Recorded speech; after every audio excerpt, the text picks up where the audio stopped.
ही अंधेरा रहेगा। ऐसे में सूर्य देव एक ऐसे देवता है जो हमें रोशनी देते हैं, जो हमें जीवन देते हैं, और उसी सूर्य देव की आराधना जो है छठ पूजा के जरिए की जाती है। सूर्य देव की पूजा को छठ पूजा कहते हैं, और छठी मैया जो है उनकी बहन कहलाती हैं।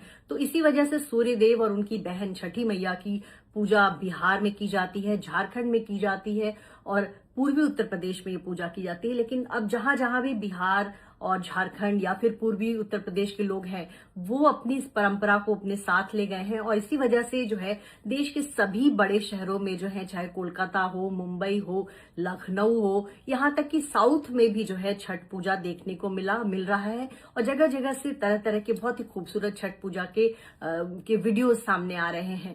यही नहीं, अमेरिका, इंग्लैंड, दुबई, ऑस्ट्रेलिया, तमाम जहां जहां भी बिहार के लोग विदेशों में नौकरी कर रहे हैं, वो जो है छठ पूजा वहां कर रहे हैं, और बहुत ही श्रद्धा के साथ, बहुत ही उत्साह के साथ, बहुत ही भक्ति के साथ ये त्योहार मनाया जा रहा है। तो छठ पूजा का इतिहास भी बहुत ही खूबसूरत है। आपको बता दें कि कहा जाता है कि सीता माता ने भी छठ पूजा किया था, और द्रौपदी ने भी छठ पूजा किया था।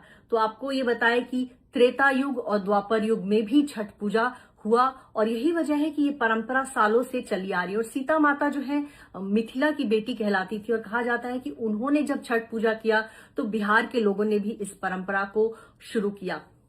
तो आपको सबसे पहला जो छठ का आता है कि जब भगवान श्री राम ने रावण का वध किया, तब अयोध्या लौटकर उन्होंने एक ब्राह्मण हत्या का पश्चाताप किया था, और उन्होंने राजसूय यज्ञ किया था। और उसी दौरान एक ऋषि ने उनको कहा था कि आप छठ पूजा कीजिए। तो भगवान श्री राम और माता सीता जो है मिथिला पहुंचे थे, बिहार पहुंचे थे, और वहां जाकर उन्होंने छठ पूजा किया था।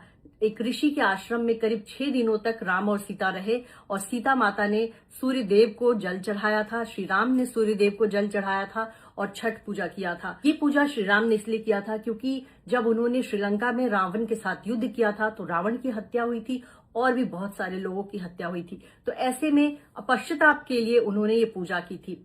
यही नहीं, द्रौपदी ने भी छठ पूजा किया था। जी हाँ, महाभारत काल में कहा जाता है कि जब पांडवों का राजपाट छिन गया था, तब द्रौपदी ने छठ पूजा किया था, और फिर पांडवों की जो राज है वो उनको वापस मिला था। तो एक ये भी कहानी है। दूसरी कहानी ये है कि महाभारत काल से ही कि कर्ण सूर्य देव के पुत्र कहलाते थे, और कर्ण भी सूर्य की पूजा किया करते थे। वो रोजाना घंटों नदी में खड़े होकर सूर्य को जल